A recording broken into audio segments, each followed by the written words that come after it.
반갑습니다. 수학의 정석 실력 편찬입니다. 자, 새로운 단원 23단원 단원 이름 자체가 증명이야, 증명. 명제의 증명. 우리가 공부했던 집합과 명제 중에서 이제 증명을 하는 것을 사실 그 증명의 논리 구조가 우리가 공부했던 그 명제랑 밀접한 관계가 있거든요. 그래서 그 증명하는 여러 가지 논리들, 쉽게 말하면 뭐 테크닉도 있을 수가 있어요. 그런 것들이라든지 또는 그 증명하는 어떤 실제 내용, 근데 그 내용이 고교과정 전반에 반복적으로 사용이 되거든요. 자, 그런 것들을 공부하는 시간, 명제의 증명이라는 시간인데 크게 이렇게 이루어져 있습니다. 먼저 증명을 한다는 것, 어떤 뭐 용어부터 시작해가지고 그런 것들에 대한 어떤 전체적인 이야기를 먼저 하고요. 그 다음 구체적으로 증명을 이제 어떤 수학적 상황에 보통 이제 이걸 절대부등식이라는 용어를 이용해가지고 항상 성립하는 부등식, 항상 성립하는 식, 이게 성립하는 이유, 이걸 통해서 많은 수식의 연산들 이런 것들을 하는 구조로 이루어져 있고요.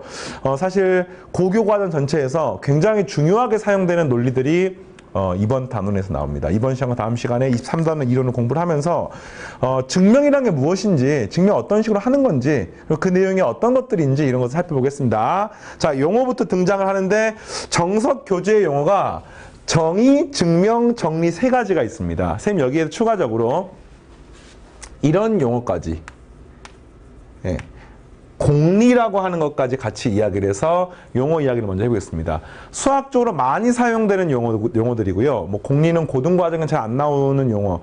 중학과정에 기하 공부하면서 공리 이야기를 들어본 사람들이 있었을 것 같아. 일단 이 공리 이야기까지 같이 하겠습니다. 정의는 뭐냐? 정의.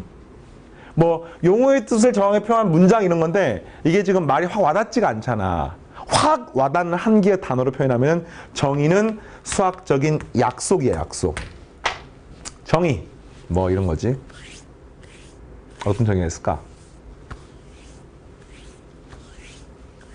절대값의 정의. 절대값은 수직선상에서 어떤 좌표가 원점과의 거리를 얘기합니다. 절대값. 이런 거. 합집합의 정의, 교집합의 정의. 이게 다 정의야. 그래서 정의라고 하는 것은 어떤 특정 단원을 딱 우리가 공부를 시작하면은 그 단원 초반에 이런 용어는 이것이고 이런 상황은 이것이고 이런 연산은 이렇게 한다라고 전부 다 정의가 되어 있습니다. 그러니까 정의는 이제 이런 걸 여러분 기억하면 돼요. 이 정의가 참이냐 거짓이냐 맞냐 틀리냐 이런 말을 할 수가 없어. 이런 거지. 자, 여러분들 수능 뭐 만점 받으면 뭐 중간고사 1등급 받으면 자, 쌤이 여러분한테 치킨 쏠게, 치킨 이렇게 말을 했어. 이런 게 이제 쌤이 여러분 약속한 거잖아. 근데 그 약속한 게 잘된 거냐 잘못된 거냐라는 말을 할 수가 없는 겁니다. 뭐 약속이 지켜지느냐 이런 거 말하는 게 아니라 그 약속을 한 문장 자체가 맞냐 틀리냐라는 말을 할 수가 없는 거예요. 무슨 말인지 알겠습니까? 네. 그래서 이런 것들이 수학적인 정의이기 때문에 정의는 수학적인 약속이고 모든 수학의 출발은 정의로부터 출발합니다. 그리고 쌤이 뭐 공부를 할 때 쌤의 은사님들께서 했던 이야기 중에 하나가 수학은 정의가 제일 중요하대. 수학은 정의의 학문이래. 정의 없으면 수학이 없대. 당연한 말인 거죠. 수학은 항상 어떤 용어, 어떤 연산, 어떤 개념 출발하는데 이게 전부 다 정의로 이루어져 있습니다. 정의가 뭔지 알겠어요? 네, 그걸 이제 정석 교재에는 용어의 뜻을 명확하게 표현한 문장, 정한 문장이 나와 있습니다. 자, 두 번째, 증명은 이미 알고 있는 명제나 정의를 이용해서, 그러니까 중요한 거는 참인 명제, 정의를 이용해서 다른 게 참인 것을 논리적으로 밝히는 과정. 뭐 이런 거지. 뭐 증명? 내가 죽는 걸 증명해봐, 논리적으로. 그러면은 이런 거지. 모든 사람은 죽는다라는 어떤 명제가 있어. 참인 명제가 있어. 거기에 내가 사람이라고 하는 전제 조건이 있어. 이게 이제 논리학에서 대전제, 소전제 결론이잖아요. 그래서 내가 죽는 거를 증명할 수가 있는 겁니다. 그래서 뭐 증명은 우리가 흔히 말하는 그 증명과 똑같습니다. 자, 그리고 학생들이 이제 오해하는 것 중에 정리라고 하는 게 있어요. 정리. 영어로 theorem이라고 하는데 정리. 네, 이렇게 부르는데 이 정리라고 하는 게 뭐냐면은 이 정리가 참인 명제야. 참인 명제. 그러니까 정리는 증명이 가능해. 참거짓을 판정할 수 있는 형태에 대해서 하는 겁니다. 대표도 이런 거죠. 정리. x 더하기 y가 양수이고 xy가 양수이면 x도 양수고 y도 양수이다 라고 하는 것이 명제야. 단 xy가 실수일 때. 이런 걸 우리가 증명을 할 수가 있잖아. 알겠습니까? 그래서 지금 어떻습니까? 얘가 곱이 양수란 말은 양 아니면 음이라는 뜻입니다. 근데 합도 양수이기 때문에 이렇게 되기 때문에 이런 것들은 증명을 할 수가 있는 거예요. 그러니까 정리는 뭐냐? 증명이 가능한 참인 명제를 정리라고 합니다. 그 중에서 이제 가장 기본이 되는 거를 수학적으로 정리라고 이야기를 해서 뭐 어떤 특정한 개념을 공부하다 보면 정리 1, 정리 2, 뭐 땡땡땡의 정리, 뭐 피타고라스의 정리 알고 있으면 피타고라스 정리, 그 정리인 거야. 피타고라스 정리 증명이 가능합니까? 증명이 가능하죠. 뭐 중학 과정에서 이미 뭐 여러 가지 방법을 증명했잖아요. 정리. 거기에 이제 공리라고 하는 게 사실은 우리가 기하를 지금 배우고 있지 않기 때문에 중3 과정에서 배웠던 내용을 토대로 한번 생각해 보십시오. 공리가 뭐냐면요. 자명한, 당연한, 자명한, 원리. 이게 이제 공리고요. 수학을 깊게 공부하다 보면 이 공리에 대한 이제 이야기를 많이 하게 됩니다. 그래서 이제 어떤 특정한 명제가 있으면 이게 공리에 속하느냐, 정의에 속하느냐, 정리에 속하느냐, 막 이런 것들이 좀 모호한 부분도 있거든요. 대학 과정 가서 배우고. 공리라고 하는 게 자명한 원리야. 너무 당연한 거야. 그런데 이거는 정의는 아니야. 약속은 아니야. 또 그렇다고 해가지고 증명이 가능하지도 않습니다. 뭐 이런 겁니다. 가장 대표적인 공리가 세 점을 공간상에 지나는 평면은 딱 하나밖에 없습니다. 평면은 뭔지 알죠? 예. 세 점을 일직선상에 있지 않은 세 점을 지나는 평면은 하나밖에 없는데 얘가 증명할 수가 없어요. 그렇다고 해서 이게 수학적인 약속도 아닙니다. 자명한 건데 이걸 이제 수학자들이 고민하다가 공리라는 새로운 카테고리를 만들어갖고 얘는 집어넣는데 보통 이제 이 공리는 기하학을 공부하는 과정에서 많이 등장을 하고요. 우리가 현재 여러분 공부하고 있는 교육 과정에서 뭐 고1 과정의 기하학은 거의 없습니다. 그냥 해석 기하학 정도가 일부 있죠. 좌표로 도형을 옮겨갖고 문제를 푸는 것들. 그리고 뒤에 가서 함수 배우면 함수는 기하학은 조금 달라요. 선택 과목 중에서 기하라는 과목이 있어. 그때만 이제 기하가 살짝 나옵니다. 그리고 중3 과정 기억납니까? 싹 다 기하야. 피타고라스 정리, 뭐 닮음, 합동, 삼각비 전부 다 기하입니다, 이게. 하여튼 그래서 그런 데서 나오고 보통 이제 공리 중에 가장 유명한 게 유클리드 평행선의 공리. 평행한 두 직선은 서로 만나지 않는다. 라는 것은 증명할 수도 없고 약속도 아니고 공리라고 이렇게 부르는 거예요. 하여튼 이런 것들이 있습니다. 용어 되겠습니까? 이걸 이제 증명을 하는 것들이 우리가 하는 건데 증명하는 가장 중요한 두 가지 테크닉이 있어요. 뭐 테크닉이라고 말해서 여러분이 폄하하지 마시고 가장 중요한 수학적 원리가 있습니다. 그 증명의 첫 번째 증명 테크닉은 바로 대우 증명법이야. 어떤 증명을 하는데 그 증명의 문장 구조가 되게 난해해서 하기가 힘들어. 그럴 때는 대우하고 어떤 명제는 완벽하게 동일한 논리이기 때문에 대우를 증명해도 상관없어요. 보통 땡땡땡이 아닌 이런 땡땡땡이 아닌 이런 표현이 등장하면 보통 대우를 사용하는 경우가 많이 있고요. 직접 증명이 잘 안 되면은 대우 생각해보면 됩니다. 자, 또 하나의 중요한 테크닉이 바로 귀류법인데 수학 상편에서 아주 일부 나왔었죠. 이거 뭐냐면 증명을 직접 하는데 잘 모르겠어, 잘 안 돼. 그러면은 이거는 이제 결론을 부정하는 테크닉인 거야. 그래서 이런 거지. 어떤 A란 사실을 증명하고 싶어. 이것이면 이것이다. 또는 뭐 어떤 A라는 사실이 성립한다 라는 걸 증명하고 싶으면은 이게 성립하지 않는다라고 가정을 해보는 거야. 결론을 부정하는 겁니다. 성립하지 않는다고 가정을 하면은 무슨 일이 벌어질지를 보는 거야. 성립하지 않으면은 큰일 나는 거야.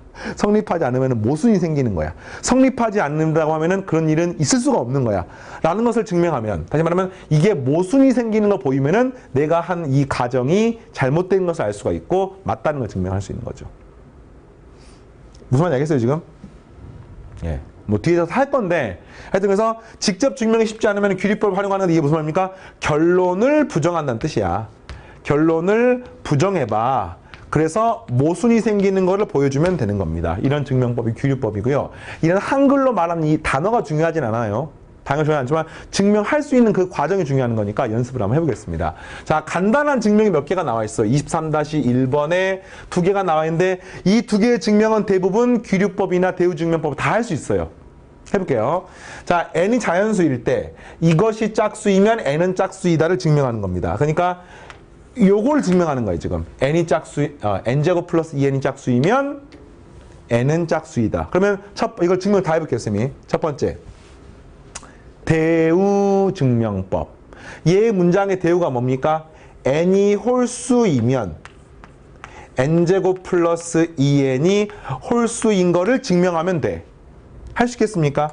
n이 홀수라고 하면 모든 홀수는 2n-1 2k-1 단 k는 자연수 이런 꼴로 표현할 수 있습니다. 이렇게 하지 마 그냥. 말이 너무 길어지니까. n이 홀수면 n제곱 홀수 맞습니까? 홀수 제곱은 홀수잖아. 2n은 짝수 맞습니까? 맞잖아. 그러면 더한 거 홀수 맞습니까? 맞잖아. 그래서 이게 증명을 할 수가 있는 겁니다. 이해되겠어요? 또는 이런 증명도 가능해요. 귀류법. 자, 이것이 짝수이면 얘가 짝수가 아니라고 가정해 볼게요. n제곱 플러스 2n이 짝수이면 n이 홀수라고 한번 가정해 보겠습니다. 이러면 무슨 일이 벌어지느냐? n이 홀수네. 그러면 n제곱이 홀수지. 그럼 홀수 더하기 2n은 짝수지. 홀수 더하기 짝수는 짝수가 될 수 없기 때문에 이게 모순이 돼버리지. 따라서 이렇게 생긴 가정은 잘못됐습니다. 따라서 n은 뭡니까? 짝수입니다. 이렇게 말하는 거예요. 어떤 증명인지 알겠습니까? 문제마다 뭐가 더 좋은지는 다르기 때문에 두 가지 전부 다 기억하시고요. 해보겠습니다. 자, A, B가 자연수일 때 더한 게 홀수이면 둘 중 하나는 홀수, 하나는 짝수라는 것이 나와 있습니다. 그럼 이거는 귀류법 해볼까요? 자, 우리가 알고 있기로 하나가 홀수, 하나가 짝수일 수도 있고요. 둘 다 홀수일 수도 있고요. 둘 다 짝수일 수도 있어요. 지금 문제가. 근데 귀류법. 합이 홀수이면 이 중에서 둘 중 하나가 홀수, 하나가 짝수가 아니라 이것이라고 가정해 볼게요. 알겠습니까? 이 문제의 문장의 결론을 부정해 보겠습니다. 그럼 무슨 일이 벌어지느냐? 홀홀이면은 더하면 홀수가 될 수가 없잖아. 짝짝이면 더하면 홀수가 될 수가 없잖아. 그러니까 내가 한 이 말에 모순이 생기는 거죠. 맞습니까? 그래서 결론은 이 둘 중에서 하나가 홀수이고 하나가 짝수이라는 명제가 참이 되는 겁니다. 어떤 구조인지 알겠습니까? 됐죠? 자, 또 하겠습니다. 자, 다음 물음에 답하십시오. 루트 5는 유리수가 아님을 증명하세요. 자, 문장 구조를 보면 이런 거야. 땡땡땡이 아님을 증명하세요. 그러면 이거는 귀류법에 의해서 루트 5가 유리수라고 가정해서 문제를 풀어서 어떤 모순이 생기는지를 보여주면은 당연히 유리수가 아님을 증명할 수 있습니다. 뭐 너무 당연해 보입니까? 루트 5는 무리수입니까? 아니죠. 무리수인지 아닌지 이 상태로는 알 수가 없는 거야. 그럼 이제 얘가 유리수라고 가정을 해보겠습니다. 유리수의 정의가 뭡니까? 유리수는 모든 유리수는요. 반드시 어떻게 표현할 수 있냐면은 분수로 표현할 수 있습니다. 단 P하고 Q는 서로소 이렇게 표현했습니다. 그러니까 가장 간단한 분수로 분자 분모가 정수가 되는 분수로 표현할 수 있습니다. 뭐 양수까지 확실하네요. 자, 이렇게 가정을 해보는 거야. 그럼 무슨 문제가 생겼는지를 보는 겁니다. 그래서 루트가 보기 싫으니까 양변을 제곱해보면은 20 곱하기 되는 값이 5P의 제곱은 Q의 제곱 이런 꼴로 표현할 수 있겠네요. 단 PQ는 지금 정수인 거야. 이로부터 알 수 있는 사실 좌변하고 우변이 똑같죠. 얘도 정수가 얘도 정수죠. 제곱하니까 자연수 아닙니까? 그러면은 이 좌변은 5가 붙어 있으니까 5의 배수야. 그럼 반드시 우변이 뭐일 수밖에 없어요. 바로 Q의 제곱이 5의 배수일 수밖에 없습니다. 여기까지 알겠습니까? 근데 Q의 제곱이 5의 배수잖아. 그럼 이로부터 우리는 뭐라고도 말할 수가 있냐면은 잘 봐야 돼요. Q도 5의 배수라고 말할 수 있습니다. 이거는 또 증명이 사실 필요합니다. Q가 5의 배수가 아니라고 가정해 볼게요. 그럼 이런 꼴이죠. Q가 5의 배수 더하기 M 이런 꼴인 거예요. M은 1, 2, 3, 4 라고 하면은 Q의 제곱은 5의 제곱 K제곱 더하기 10mk 더하기 m의 제곱인데 맞습니까? 이 값은 무조건 5의 배수 맞죠? 근데 m이 1, 2, 3, 4가 되면 제곱하면 무조건 5의 배수가 아니기 때문에 q의 제곱도 5의 배수가 안 되는 겁니다. 그러니까 제곱이 5의 배수면 반드시 q도 5의 배수일 수밖에 없어요. 그래서 뭐가 되는 거야 지금? 현재 알 수 있는 사실은 q가 5의 배수라는 사실까지 알 수 있는 겁니다. 그럼 이렇게 해볼까요? q를 5k라고 한번 놔볼게요. 이 식에 다시 한번 집어넣게 되면은 5p의 제곱은 25k의 제곱이 돼서 또 약분의 제값이 5가 나오는 것을 알 수 있습니다. 그럼 p의 제곱은 또 5k 제곱이죠. 마찬가지 이유로 p가 뭐가 됩니까? 5의 배수가 되는 것을 알 수 있습니다. 왜요? 우변은 5의 배수, p 제곱도 역시 5의 배수. 그럼 무슨 문제가 생기느냐? q도 5의 배수고 p도 5의 배수인 결론이 나왔는데 분명히 우리는 p분의 q라고 표현할 때 pq가 서로라고 가정을 했거든요. 그러면 거기에 모순이 되므로 이게 분수 형태로 표현할 수 없다는 뜻입니다. 이렇게 증명을 하는 거예요, 이게. 그러니까 너무 당연해 보이잖아요. 네, 이런 구조하고 있습니다. 규律법으로 증명할 수가 있고요. 자, 또 해보겠습니다. 2번 문제. 루트 5가 유리수가 아님을 알고 있어. 루트 5가 유리수가 아님을 알고 있단 말은 얘가 이제 분수 형태로 안 된다는 뜻이야. 그랬을 때 루트 7 마이너스 루트 5는 유리수가 아님을 증명하는 거니까 일단 이런 거지. 루트 7이 지금 유리수인지 무리수인지 지금 모르는 거야, 지금이. 알겠죠? 이제 이런 게 사실은 굉장히 수학적 기본적인 내용인데 너무 당연한 거. 뭐 유리수냐 무리수냐. 뭐 이런 것도 있어요. 대학교 가서 배우면 뭐 데데킨트의 절단 이런 것들이 있는데 실수가 있으면 잘라. 아무 데나 자르면 이 왼쪽과 오른쪽은 유리수일까 무리수일까 뭐 이런 것들을 증명하는 것도 있습니다. 이런 논리들인 거 전부 다. 유리수면 무슨 일이 벌어지지? 무리수면 무슨 일이 벌어지지? 이렇게. 이런 경우도 마찬가지야. 얘는 지금 무리수야. 확실해. 얘는 잘 몰라. 그래서 얘가 유리수가 아님을 증명하는 게 역시 규律법으로 루트 7 마이너스 루트 5 이퀄 p분의 q 마찬가지로 p하고 q는 서로소 이렇게 한번 가정하고 무슨 문제가 생기는지 보겠습니다. 근데 현재 상태 루트 5가 무리수인 것을 알고 있어.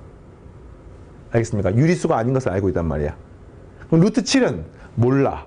그러니까 루트 7이 없는 형태로 한번 표현하기 위해서 이렇게 표현할까요? 루트 7은 지금 모르기 때문에 이 값은 루트 5 더하기 p분의 q라고 표현할 수 있습니다. 됐습니까? 자, 이 양분 제곱해 볼게요. 그럼 이건 7인 거야. 루트 7의 정체는 모르기 때문에 이렇게 만들어 놓고 얘는 제곱하게 되면 5, 얘는 p의 제곱분의 q의 제곱 더하기 p분의 2q 루트 5가 되는 것을 알 수 있습니다.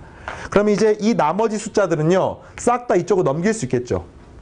그럼 무슨 일이 벌어집니까? 얘는 유리수, 얘도 유리수, 얘도 유리수. 그런데 얘는 뭡니까? 지금 유리수가 아닌 걸 알고 있고 이 값이 0이 아니기 때문에 유리수가 아닌 곱하기 되면 이 값이 무리수가 되는 겁니다. 그럼 식이 어떻게 되는 거야? 한쪽은 무리수, 한쪽은 유리수가 되니까 서로 같을 수가 없지요. 따라서 이 결론이 모순이 되므로 얘가 잘못됐다는 것을 알 수가 있습니다.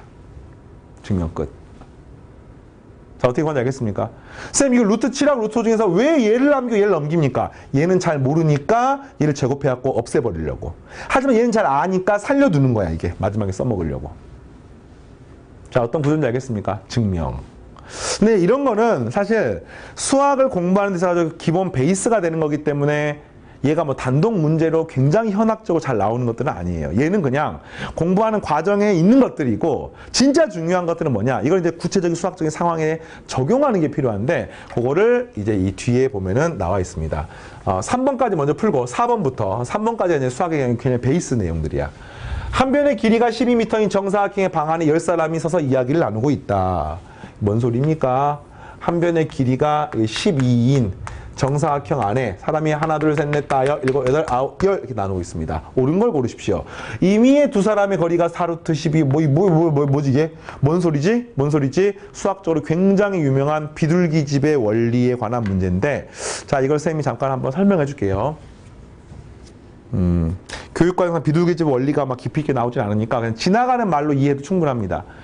비둘기집의 원리. 비둘기집이 이렇게 4개가 있어. 크기와 모양이 똑같은 비둘기가 집이 하나, 둘, 셋, 4개가 있어요. 어떤 비둘기 집인지 알겠어요? 이렇게 비둘기 사신 집이 4개가 있습니다. 근데 비둘기가 5마리가 있어. 근데 그 5마리가 이 안에 다 들어가. 그러면 항상 성립하는 식이 뭐냐면요. 비둘기 5마리 들어가면은 하나의 몽땅 다 들어갈 수도 있고 나눠서 들어갈 수도 있는 거 아닙니까? 근데 무조건 집은 4개고 얘는 5마리니까 적어도 하나의 방에는 2개가 들어가는 겁니다. 이게 비둘기 집 원리인 거야. 그런데 그렇다고 해서 이게 5개가 한 방에 다 들어갈 수도 있는 거예요. 빈 방에 있을 수도 있는 겁니다. 근데 어떻게 들어가든지 간에 적어도 하나에는 2마리가 들어갈 수밖에 없는 겁니다. 그래서 그 논리가 왜 그러냐면 5마리가 있으면은 4마리 최대한 분산해서 넣으려고 하더라도 하나 들어가고 나머지 하나가 어딘가 들어가니까 적어도 하나가 들어갈 수밖에 없는 겁니다. 이게 비둘기집 원리입니다. 이 문제가 지금 그거와 관계가 있어요. 현재 지금 사람이 10명인데 이거 갖다가 9개, 지금 이게 10이잖아요. 12 정사각형방에. 그러면 요렇게 한 변의 길이가 4인 정사각형 모양의 방 9개로 나눠봐봐. 그러면 비둘기집의 원리에 의해서 반드시 아무리 이렇게 한다고 하더라도 이 9명은 가장 이렇게 서로 다른 구간에 떨어진다고 하더라도 이렇게 배치할 수밖에 없고 사람이 10명이잖아. 그럼 어딘가 한 명은 이렇게 한 방에 적어도 2명이 들어갈 수밖에 없습니다. 물론 이것만 되는 게 아니라 한 방에 10명이 다 들어갈 수도 있는 거야. 근데 우리가 이렇게 알 수 있는 사실이 뭐냐? 적어도 2명은 반드시 2명은 방 하나에 들어갈 수밖에 없어요. 그러면 뭐가 성립하느냐? 이 방 하나 안에 가장 먼 거리가 양쪽 끝 대각선이거든요. 얼마입니까? 4루트이기 때문에 정답 5번. 서로 간의 거리가 4루트 2 이하인 2사람이 반드시 한 쌍에 있는 겁니다. 적어도 2명이 반드시 있는 겁니다. 이 말 알겠습니까? 나머지는요. 보세요. 임의의 2사람. 항상 이거 이상이다. 알 수 없죠. 될 수도 없고 실제로. 임의의 사람이라면 all. 모두라는 뜻은 될 수가 없고요. 임의의 2사람 거리가 4루트 2 이하이다. 이거 될 수가 없습니다. 왜? 어떻게 있는지에 따라 다른 거지. 9명이 다 한 방에 있고 한 명이 10개 있을 수 있는 겁니다. 그럼 이 거리는 당연히 4루트 2가 넘을 수 있기 때문에 일단 안 되는 거고요. 어느 2사람 사이 거리는 4m죠. 될 수 없는 거죠. 다 붙을 수 있는 겁니다. 안 되는 겁니다. 서로 간의 거리가 4m 이하인 사람이 반드시 있다. 이것도 틀렸습니다. 왜? 4m 이하가 아니라 아까 말했지만 이렇게 될 수 있어요. 전부 다 여기, 뭐 여기 이렇게 하면 이 9명, 이 가운데 이렇게 있으면은 이 9명은 거리가 전부 다 4m보다 멀단 말이야. 알겠습니까? 그랬을 때 나머지 한 명, 이렇게 하지 말까요? 여기 이렇게. 전부 다 4m 넘어. 거기에 나머지 한 명 여기 있으면은 전부 다 거리가 4m보다 클 수도 있습니다. 이해되겠습니까? 그러니까 요거는 잘못된 거죠. 정답은 5번. 이해하겠습니까? 자, 이제 이 앞부분은 약간 워밍업이야. 23-3번까지는 막 증명을 현학적으로 하는 게 아니라 수학에서 흔히 말하는 이게 사실 다 전부 다 쿨한 주제들이거든요. 굉장히 유명한 주제들입니다. 비둘기집의 원리. 방금의 귀류법을 통해 가지고 루트 2나 루트 5가 무리수가 되는 것의 증명이 굉장히 유명한 주제들인데 이걸 조금 더 구체적으로 증명하는 테크닉, 팁들이 있습니다. 그 중에 제일 먼저 등장하는 게 바로 대소 판정의 증명. 어느 식과 어느 식 중에서 어느 게 더 크냐. 뭐 숫자 대소 판정은 되게 쉽잖아요. 근데 그게 아니라 이제 이거는 식에 대한 대소 판정을 지금부터 하는 겁니다. 그래서 어느 게 더 큰지 대소 판정을 어떻게 하느냐라고 하면은 기본적으로 하나에서 나머지 하나를 빼거나, 그러니까 이런 거지. 뭐 숫자가 있으면 숫자는 쉬운데 뭐 복잡한 숫자, 뭐 중학과정에서 이런 거지. 2의 10제곱, 3의 3의 몇 제곱 할까요? 3의 5제곱, 3의 6제곱 뭐 이런 게 있어요. 그럼 이 식은 숫자가 좀 안 크니까 사실 증명할 수가 있잖아. 근데 얘 동그라미 하나씩 더 붙였어요. 이렇게. 2의 100제곱, 3의 60제곱을 어떻게 증명하지? 2의 100제곱은 구하기가 너무 큰 숫자고 3의 60제곱도 구하기 힘든 숫자인데 얘의 대소 판정. 어느 게 더 크냐? 뭐 이런 것들. 또 마찬가지예요. 루트 3하고 세제곱근 루트 3하고 제곱근 루트 2하고 어느 게 더 크냐 이런 증명, 이런 것들을 이제 증명할 때 바로 증명이 쉽지가 않단 말이야. 증명하는 테크닉인데 고교 과정 증명은 아무리 복잡한 문제여도 다음에 4가지로서 전부 다 증명할 수 있습니다. 그 중에 이 앞에 3가지가 정석교재에 나와 있고요. 요거는 이제 후수 교육 과정에서 배웁니다. 첫 번째 증명 가장 간단해요. P가 큽니까? Q가 큽니까? 빼면 됩니다. 빼서 뭐랑 비교하느냐? 0하고 비교했을 때 이게 더 크면 앞에 게 큰 거고요. 0이면은 같은 거고요. 이게 더 크면은 뒤에 게 더 큰 겁니다. 되겠습니까? 가장 기본이야, 가장 기본. 문제 풀다 막히면 이걸로 푸는 겁니다. 자, 두 번째. P하고 Q를 이렇게 나눠봅니다. 단, 이거 나눌 때는요, 항상 조심할 게 이 PQ가 같은 부호일 때, 일반적으로 그냥 P가 0보다 크고 Q도 0보다 클 때에 대해서 쓰는 겁니다. 나누면은 뭐를 비교할 수 있냐면요, 숫자 1하고 비교해가지고 나눴을 때 1보다 크면은 분자가 크고요, 1보다 작으면은 분모가 크고요, 같으면은 분자 분모 똑같다라고 증명할 수 있습니다. 이해되겠습니까? 자, 그 다음에 이런 거듭 제곱들이 등장하는 형태들은 보통 P를 거듭 제곱하고 Q도 거듭 제곱을 해서 이거를 빼거나 이거를 나누는 방법을 통해서 구하는 겁니다. 거듭 제곱해서. 일반적으로 이거는 지수에서 많이 사용되는 테크닉이 되고요. 당연히 음수인 거와 양수인 거 비교하는 건 비교할 필요가 없죠. 예. 거듭 제곱할 때는 둘 다 양수이고 둘 다 음수인 거 증명을 일반적으로 합니다. 자, 그 다음 마지막에 이 네 번째 형태는 그래프를 통해서 증명을 하는데 보통 우리가 복잡한 수식의 증명, 이런 식으로 증명이 안 되는 것들이 있어요. 그런 경우들은 그래프를 통해 가지고 그래프 상황에서 어느 게 더 큰지 작은지를 증명을 하는 겁니다.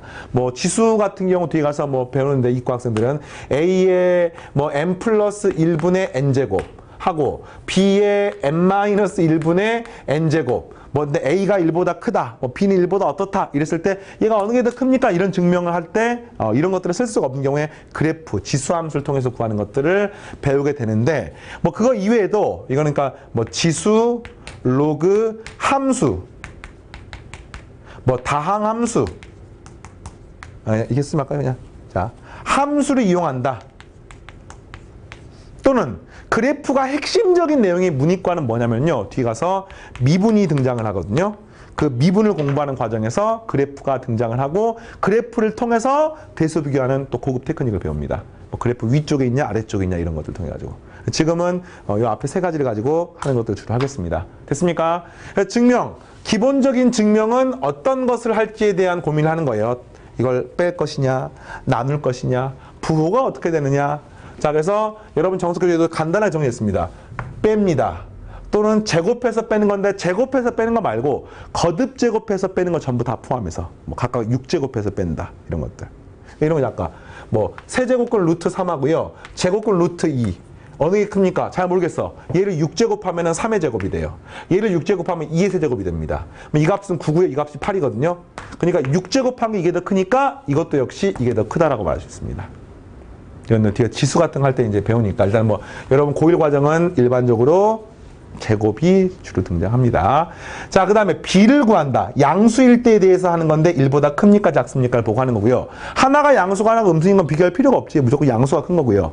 둘 다 음수인 것도 조심해야 돼요. 보세요. 마이너스 2하고 마이너스 3은 어느 게 더 큽니까? 얘가 더 큰 거야. 이걸 나눠볼게요. 마이너스 2하고 마이너스 3을 갖다 구하면 어떻게 됩니까? 이 값이 1보다 작습니다. 맞아요. 그러면은 우리는 분모가 크다고 말하는 게 아니라 분자가 더 큰 거니까 이거는 양수인 경우에 대해서 하고 음수인 경우는 뭐 따로 확인해 하셔야 돼요. 알겠니? 자, 이렇게 되고 그 다음에 절대부등식. 이게 이제 이번 23단원의 가장 중요한 내용이 되겠습니다. 절대부등식을 다시 말하면 항상 성립하는 부등식. 언제나 성립하는 부등식. 언제나 참이되는 부등식. 알겠습니까? 근데 이 부등식이 굉장히 유명한 부등식인데, 자 봅시다. 부등식의 문자에 어떤 숫자를 대입해도 항상 성립하는 부등식. 마치 방정식에서는 항등식의 그 느낌인 거야. 어때? 되겠어요? 항상 성립하는 등식. 항상 성립하는 부등식. 됐니? 자, 이랬을 때 그 절대 부등식에서 항상 성립하는 보이는 것을 부등식을 증명한다라고 말을 한다라고 했는데, 우리가 앞에서 항상 성립하는 부등식 몇 개를 배웠습니다.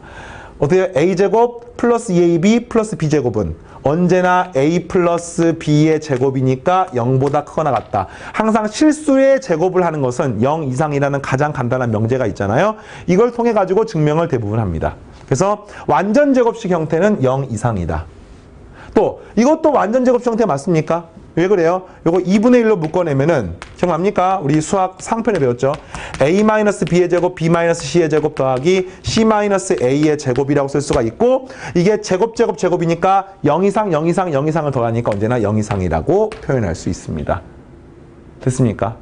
이런 증명. 그리고 항상 등호가 언제 성립하는지를 쓰는 습관을 들여야 돼요. 이게 이제 객관식 문제는 별로 상관없는데 주관식 서술형 문제는 그걸 빼먹으면 틀리기 때문에 얘 등호가 언제 성립합니까? 이 등호.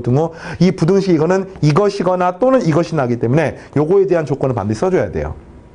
그래서 A하고 B가 똑같고 이게 제곱은 0 이상이니까 0 이상, 0 이상, 0 이상. 얘가 0이 되려면 0, 0, 0이 돼야 되니까 A는 B, B는 C, C는 A. A하고 B하고 C가 같을 때가 성립하는 겁니다.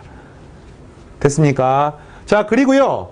너무너무 유명해서 고등학교 졸업할 때까지 쓸 식 중에 하나가 바로 산술평균, 기하평균, 조합평균의 관계인데 조합평균은 별로 안 중요해. 그래서 괄호를 치겠습니다. 산술평균, 기하평균만 알면 돼요. 산술평균, 기하평균, 조합평균의 관계라고 나와 있는데 이 식을 외우셔야 되는데 그 중에서 요 식만 외우시면 졸업할 때 아무 지장 없이 졸업할 수 있습니다. 이 식은 외울 필요가 없는 이유가 뭐냐면 이 앞에 식하고 똑같은 식이기 때문에 그렇습니다. 자, 우선은 식을 잠깐 보겠습니다. 자, 이거는 산술기하는요. 산술기하평균은 항상 A하고 B가 양수일 때만 쓸 수 있습니다. 0일 때도 쓸 수가 없어요. 양수일 때만 쓸 수가 있습니다. 그때 성립하는 식은 뭐냐면요. 우리가 2분의 A 플러스 B를 해. 이건 우리가 흔히 말하는 산술평균이라고 불러요. 산술평균. 이름이 좀 어렵죠. 그러니까 우리가 흔히 말하는 평균이야. 여러분 수학 점수가 100점, 쌤 수학 점수가 80점. 우리 둘이 평균한 몇 점이야? 90점이야. 어떻게 보겠습니까? 더한 다음 2로 나눈 겁니다. 그래서 흔히 그냥 말하는 평균인 거야. 산술평균. 근데 뒤에 가서 이제 등비수열 같은 거 배우다 보면은 우리가 기하평균을 배우거든요. 루트 AB라고 하는 거를 배워요. 요 이름이 기하평균인데 요 기하평균이 어디다가 써먹냐면은 봐봐. 여러분의 수학 점수가 80점, 나의 수학 점수가 100점. 뭐 두 개를 곱한 다음에 루트를 씌우는 거야. 와, 정말 아무짝에도 쓸모가 없는 그런 느낌이잖아? 근데 그렇지 않습니다. 잘 봐봐요. 내가 아이스크림 공장 사장님이야. 현재 아이스크림 가격이 200원이야. 200원이야. 근데 내가 가격을 지금 물가가 너무 올라 살기가 너무 힘들어. 그래서 아이스크림 가격을 올리고 싶어.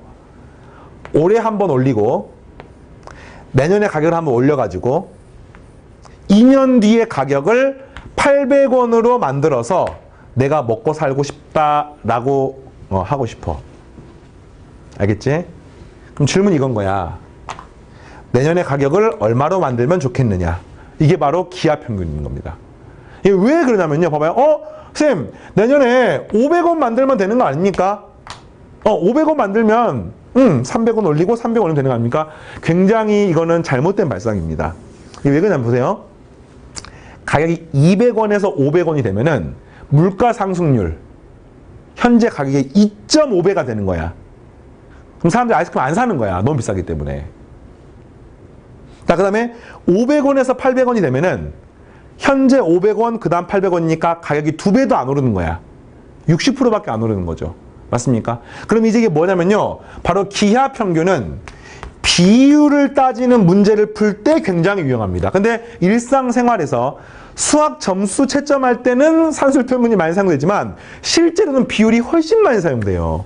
그래서 우리나라의 물가 상승률, 경제 성장률, 여러분의 수학 점수의 성적 상승률, 알겠습니까? 아파트 가격의 증가율, 내 월급의 증가율, 전부 다 비율입니다. 전부 다. 우리나라의 수출의 증가율, 환율에 어떻게 되는 뭐 비율, 전부 다 비율이에요. 뭐 여러분이 좋아하는 TV 프로그램, 뭐 내가 좋아하는 뭐 누가 있어, 가수 땡땡땡. 그 가수 땡땡땡이 작년에 나오는 프로그램이 뭐 지난주에는 시청률이 15%였는데 이번 주에 18%가 됐어. 3% 늘어났지. 증가율, 비율, 시청률, 비율이 훨씬 더 일상생활에 많이 사용됩니다. 되겠습니까? 그래서 그런 걸 따질 때 이걸 쓰는 건데 500원은 적합하지 않아. 왜? 이때 너무 저항이 큰 거야. 어떻게 합니까? 정답은 400원입니다. 400원. 그러면 여기서 이렇게 가는 거 2배, 여기서 이렇게 가는 거 2배. 비율이 똑같이 증가해. 물론 이제 2배씩 오르면 당연히 저항이 크겠지만 기본적으로 이게 우리가 말하는 정확한 동일한 비율로 물가를 올리는 겁니다. 그러면 이 400을 어떻게 구하느냐? 200과 800을 곱해. 그러면은 뭐 16만이 나오죠. 거기에다가 루트를 씌워가지고 400으로 구하는 겁니다. 조합평균 기하평균 상관이 알겠습니까? 뒤에 조합평균이 있는데 이거는 이제 안 하고 싶어 쌤 개인적으로는. 아무짝에도 쓸모가 없습니다. 조합평균이 쓸모가 있는 형태는 딱 하나야. 조합평균을 배웠다는 사실에 의미가 있습니다. 이게 왜 그러냐면요. 일단 교육과정상 산술평균, 기하평균이 메인으로 배우고 있어요. 뒤에 수열을 배우면은 이게 등차수열 관계가 있고요. 이게 등비수열 관계가 있고요. 이게 조화수열 관계가 있는데 여기 조화수열 자체가 교육과정은 아니고. 근데 이제 이게 어떤 수학적으로는 의미가 있어.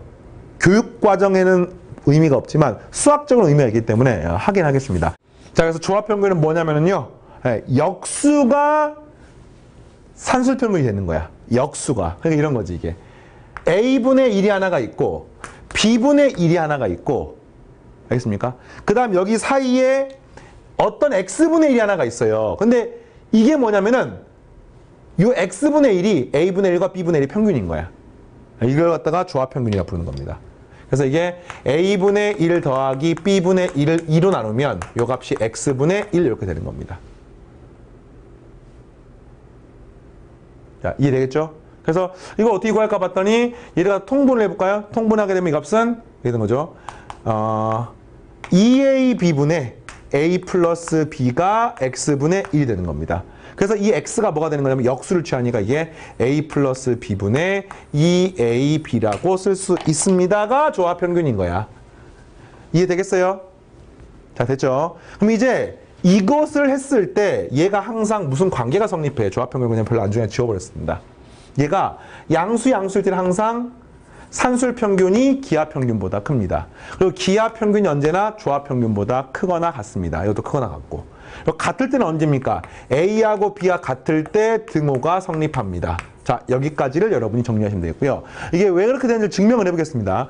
자, 얘가 성립하는 것은요. 항상 큰 거, 작은 거 빼주면 돼요. 증명하는 방법은 2분의 A 플러스 B 마이너스 루트 AB를 해주시면 됩니다. 통분합니다. 2분의 A 플러스 B 마이너스 루트 AB의 2배를 하는데 이걸 잘 보면은 A는 루트 A의 제곱, 양수기 때문에 B는 루트 B의 제곱. 따라서 이 식은 이렇게 표현할 수 있겠습니까? 2분의 루트 A 마이너스 루트 B의 전체의 제곱이라고 쓸 수가 있습니다. 그럼 이게 완전 제곱식이잖아요. 항상 0 이상이 되는 것을 알 수가 있죠. 따라 최종적으로 앞에 게 더 크다라고 말할 수가 있고요. 어디다가 써먹냐면은 요거는 지금 합의 평균이잖아. 합. 얘는 뭡니까? 곱하고 관계가 있는 평균인 겁니다. 그래서 항상 문제에 합이 나오고 곱이 나오는 경우에는 산술기하평균의 관계를 쓸 수 있다라고 기억하시면 되겠고요. 와, 쌤 왜 조합평균을 안 써먹죠? 조합평균은 왜 안 나오죠? 잘 봐봐. 조합평균은 이거잖아요. 루트 AB가 A 더하기 B분의 2AB하고의 관계를 살펴보는 거잖아. 맞습니까? 그런데 이 조합평균을 잘 보면은 이게 산술평균하고 똑같아요. 산술기하나 기하조화나 관계가 똑같습니다. 왜 똑같냐면은 여기 주어진 식을 잘 봐보세요. 주어진 식은 이 식에서 이 식을 보면은 이거 역시 완전 제곱식과 관계가 있습니다. 통분을 해볼게요. 자, 루트 AB에서 A 플러스 B의 2AB를 빼고 나면은 이 식은 A 플러스 B로 분모로 통분이 되고 루트 AB로 묶어내시면 여기는 A 플러스 B가 나오고 여기는 빼기 2루트 AB가 나오는 것을 알 수가 있습니다. 그러면서 이 식이 또 완전 제곱식. 그러니까 한마디로 요만큼만 차이가 있을 뿐이지 이 뒤에 게 똑같고 완전 제곱식이니까 0 이상이 되는 것은 증명을 할 수가 있습니다. 그래서 실제로 이 조합평균은 여러분이 이렇게 이해를 하면 좋아요. 이 조합평균은 A 플러스 B분의 루트 AB A 플러스 B분의 루트 AB 이게 약간 이런 느낌 아닙니까? 봐봐요. 왜요? 2분의 A 플러스 B 루트 AB 잘 봐. A 플러스 B분의 2AB 이 식과 이 식의 관계가 뭐냐면요. 이 앞에 식에다가 곱하기 a 플러스 b분의 2 루트 ab를 곱하면 이 식이 요 식이 됩니다. 이런 느낌 맞습니까? 이 식을 이 식으로 만들려면은 역시 동일하게 곱하기 a 플러스 b분의 2 루트 ab를 만들면 돼. 사실니까 얘하고 얘의 관계나 얘하고 얘의 관계나 그 b가 완전히 똑같은 거야. b가 똑같아, b가. 사실은 양수기 때문에 양수기 때문에 얘의 관계나 얘의 관계가 똑같기 때문에 그래서 이걸 갖다가 안 써먹는 겁니다. 이해되겠습니까? 네, 증명을 같이 해봤고요. 어쨌든 등호가 성립할 때는 A, B가 같을 때이고 산술기하 평균은 굉장히 많이 사용된다는 사실만 여러분이 기억해 주시면 되겠습니다. 자, 됐습니까? 증명을 한번 해볼게요. 문제가. 자, 세 번째. 2차 부등식과 절대 부등식. 요거는 이제 앞에 우리가 했기 때문에 뭐 따로 설명할 건 없고 우리가 수학 상편에 부등식 단어를 했던 내용입니다. 요 2차 부등식이 항상 성립하려면 어떻게 됩니까? 최고차함계수 양수이고 판별식이 0보다 작으면은 함수에 의해서 이렇게 생겼기 때문에 언제나 0보다 크다는 걸 알 수 있습니다. 굉장히 중요해. 중요도로 치면은 산술 기하보다 얘가 더 중요할 수도 있습니다. 하지만 우리가 앞에 수학 상편을 했기 때문에 뭐 따로 설명하지는 않고 증명을 한번 해보겠습니다. 자, 23-4번. 굉장히 복잡한 식이야. 근데 논리를 봐보세요. 양수 더하면 1, A가 아이고 복잡해, B가 아이고 복잡해. A 곱하기 B랑 XY 대소를 비교하십시오. 그러면 해볼게요. AB가 뭐냐면요. AB는 AX 더하기 BY bx 더하기 ay 이렇게 되는 겁니다. 그 다음에 xy 이걸 지금 비교하는 거야. 우리가 알고 있는 뭡니까? a 양수, b 양수. xy는 몰라. a 양수, b 양수 그리고 a 더하기 b가 1 이것만 알고 있습니다. 얘를 증명하는 겁니다. 어떻게 증명합니까? 뭐 나눴을 때 별로 재미가 없지. 거듭 제곱해도 재미가 없지. 그러면 이제 그냥 가장 기본은 빼는 거야. 빼. 어떤 원리인지 알겠어요?